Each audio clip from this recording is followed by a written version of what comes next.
What's going on, you guys? It is Tuesday, and we just got done with a fairly decent amount of volume yesterday. First time back on the rower for a lot of us. And today, we're going to be doing a lot of work with our upper bodies and on the rig. So, don't be surprised if some of this stuff today feels like it's just really rusty because we haven't done it. That's okay. And I will talk about some of the options that we can do in place of these movements at home if we're working out at home today as well. So today we are doing, there's two parts to this workout. It starts off with a 6-minute AMRAP, so as many rounds and reps as possible, of 7 kettlebell snatches on our right side, 7 kettlebell snatches on our left, and then 14 toes to bar, as many times as you can go through that in 6 minutes. We are then going to rest for 3 minutes, which anytime you do a workout where there's programmed rest, that usually is an indicator that this is going to feel a lot worse than you think it will be. We rest 3 minutes and then we go in 6 minutes with another AMRAP, same rep scheme, different movements. 7 kettlebell push press on our right side, 7 on the left side, and 14 pull-ups. Now, one thing I do want to be very conscious of as we come back to this is toes to bar pull-ups and all this stuff is going to be pretty rough on the hands. If I haven't taken very good care of my hands, or if I haven't done a lot of work in the last 90 days, be ready to scale some stuff back if for any reason, just to make sure you don't tear your hands up that bad.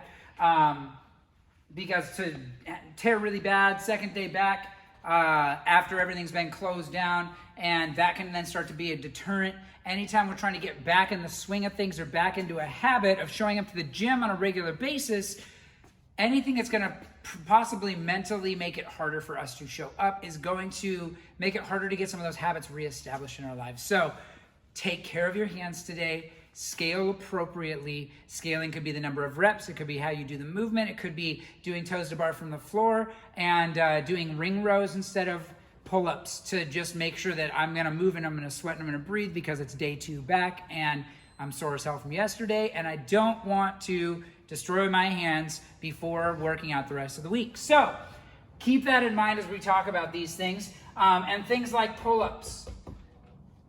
6 minutes is not that long to work through this, but the push press won't take that long, so you will make it to that pull-up bar multiple times.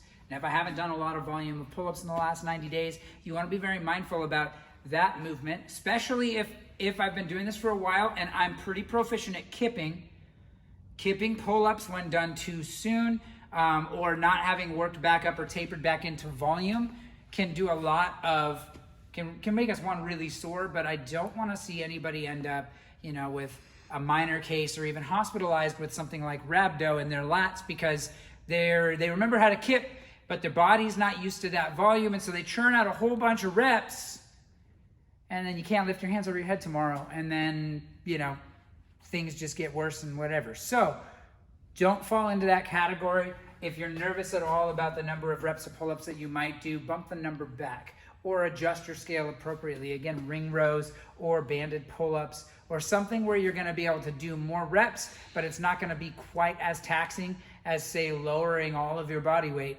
because that eccentric portion of that kipping pull-up can do a whole lot of damage to the muscle, which is good. We want that to get stronger, but if we do that too much and then we find ourselves not able to function, I want you to be able to come back tomorrow to work out. So keep that in mind as we're working today. Again, if I'm at home, toes to bar, I can either grab a chair or a bench or something and bring my toes up and touch where my hands are. And I can demo that here in a second. Or for pull-ups, bent over rows, dumbbell, backpack, barbell, something, kettlebells, something where we're getting that lat activation, or like we've done in the past, throwing that bed sheet over a door, like tying a knot in it, throwing it over the door frame and closing the door, and then doing not bent over rows, the equivalent of a ring row using that bed sheet can totally work. The point is we want to be pulling with our lats.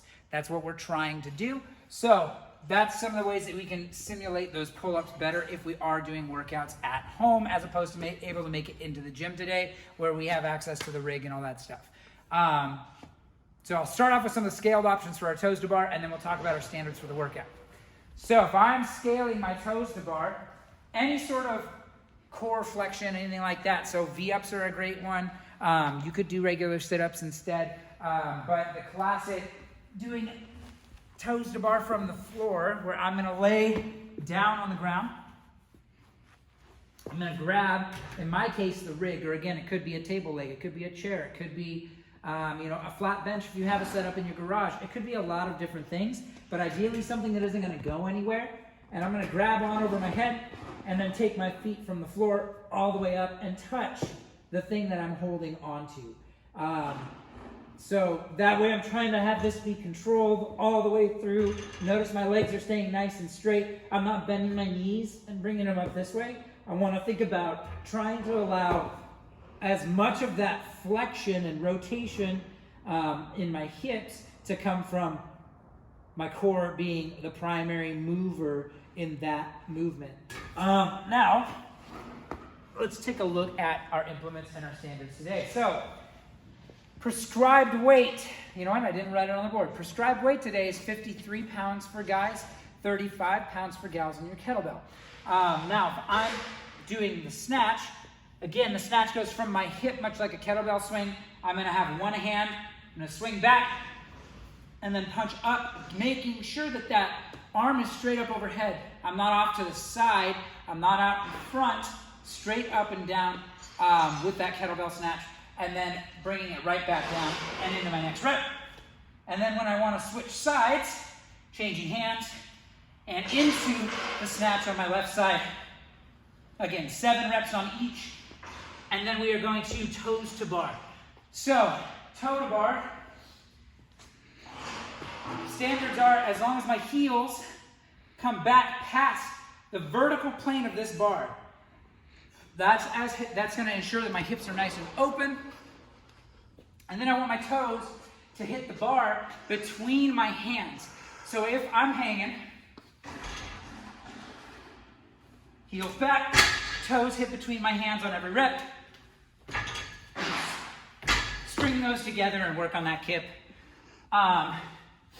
Again, another day where chalk would be really great, but we don't have communal chalk yet, so all the more reason to take care of those hands. So that's our toes to bar. We then rest 3 minutes, and then we're doing kettlebell push press and pull-ups. So that kettlebell push press, I'm gonna bring my kettlebell up. Now notice my elbows out in front. That kettlebell is resting kind of on the front of my deltoids. And from here, I'm gonna dip and drive. So I'm gonna dip and jump it off my shoulders, and then I'm not allowed to rebend my knees. It's not a jerk, it's a push press. The more aggressive you get with that jump off your shoulders, the easier that kettlebell push press is, and that lockout position is just like the snatch. Biceps nice and close to my ear, hand is straight up and down over the midline of my body.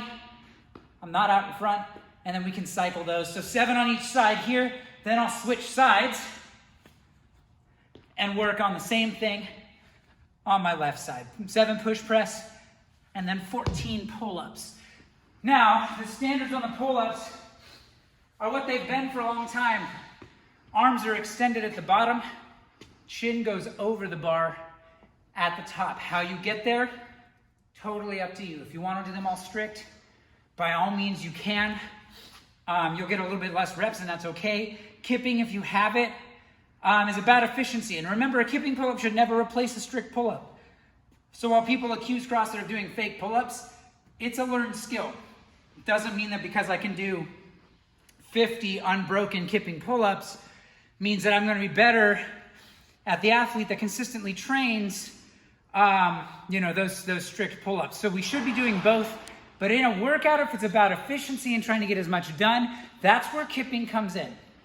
You will see workouts that we will program strict pull-ups, and we will program things where, we're forcing ourselves to focus on building strength, because strict will build that strength, whereas kipping is more about what we call proprioception, your kinesthetic awareness of your body in space and how to utilize momentum and make things more efficient. That's all the kip is.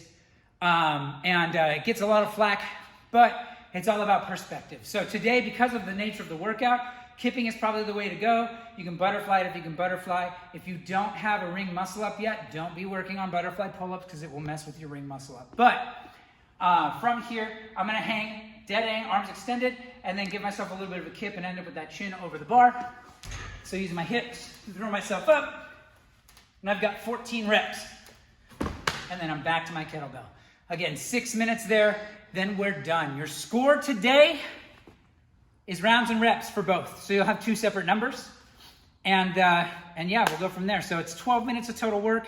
It's gonna be a good time. It's gonna feel good or challenging or both to get back on that rig, back on that pull-up bar, because a lot of us, I know for me, I didn't touch a pull-up bar once in quarantine. So again, be mindful of volume, be mindful of how your body feels, and don't overdo it because we need to taper back into that stuff. But either way, guys, have fun with it. It's gonna be an upper body, this one's really gonna tax the upper body real bad. So let's get to it. We got heavy squats coming tomorrow. And I know everyone is excited to get under a heavy barbell again. So it's gonna be great. It's Tuesday. Let's get after it.